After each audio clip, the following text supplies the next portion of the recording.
Support Wrestle Talk! Give us a subscribe.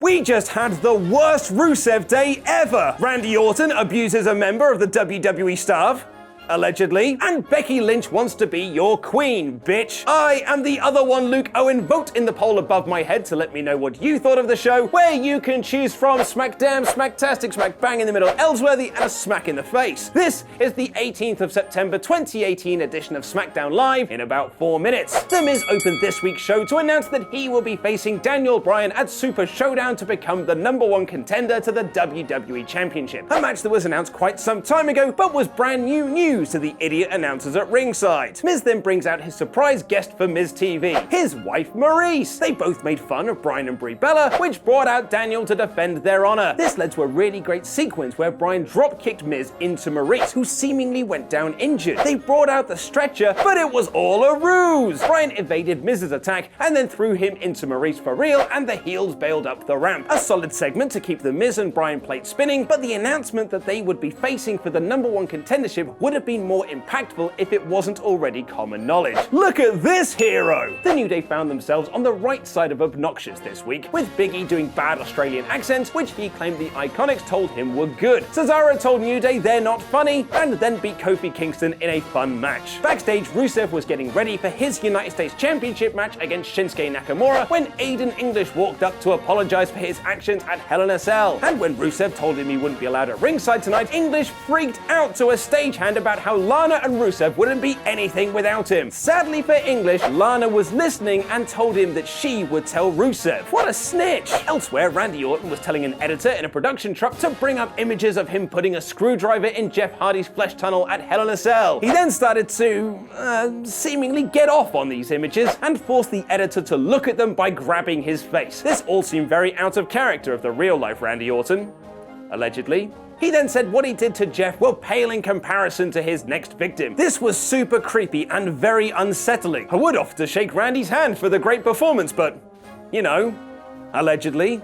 Despite telling him earlier that he wouldn't be at ringside, Rusev asked Aiden English to sing him out to the ring for his match against Shinsuke Nakamura before Lana could tell him what she'd heard. English played a great cheerleader, leading the crowd in Rusev Day chants throughout. This was a good match too, but just when it looked like Rusev had the match won, English got too enthusiastic with his encouragement and distracted the Bulgarian Brute, allowing Nakamura to get a roll-up victory. This was a bad Rusev Day, but it became a worse Rusev Day when Aiden English attacked Rusev after the match and left him laying. This has been a heel turn that was a long time coming, but I can't help but wish they'd done more with this faction before splitting them up. AJ Styles then took on Andrade Cien Almas in easily the best match on Raw and SmackDown this week. The two worked around their commercial breaks very well and had some amazing back and forth action. Styles did a fantastic job of making Almas look like a top guy on the brand, and Andrade kept up his side of the bargain too. This guy needs to be in the title picture moving forward, and it's a shame he hasn't had a real feud since his main roster call-up. His one with Sin Cara doesn't count. Styles hit the Styles Clash for the win, but was then attacked by Samoa Joe from out of nowhere. Styles made a comeback and Joe bailed through the crowd. I was expecting more of a follow-up to the terrific finish of their Hell in a Cell match, but we've still got a few more weeks before Super Showdown. Asuka quickly beat Billie Kay of Iconics in a match where Kay took 95% of the offense and Asuka won with the Asuka Lock from out of nowhere. This was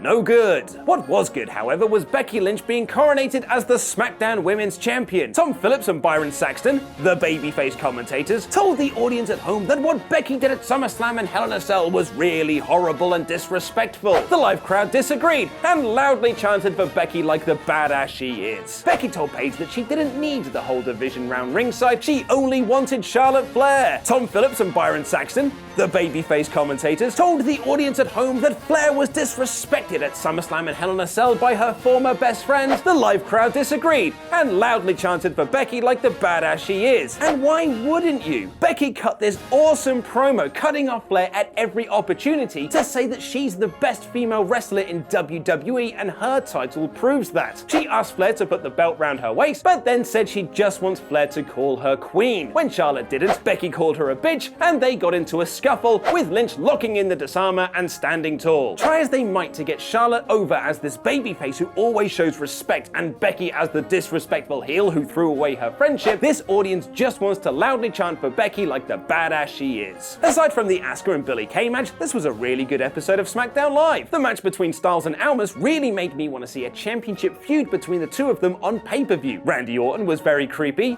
allegedly, and Becky Lynch is the absolute best. This week's SmackDown Live is Smacktastic. Watch Ollie Davis and myself review this week's episode of Monday Night Raw by clicking the video on screen right now, and click the other image to get your tickets to see Wrestle Ramble live at the Prince Charles Cinema this November. I've been Luke Owen, and that was wrestling.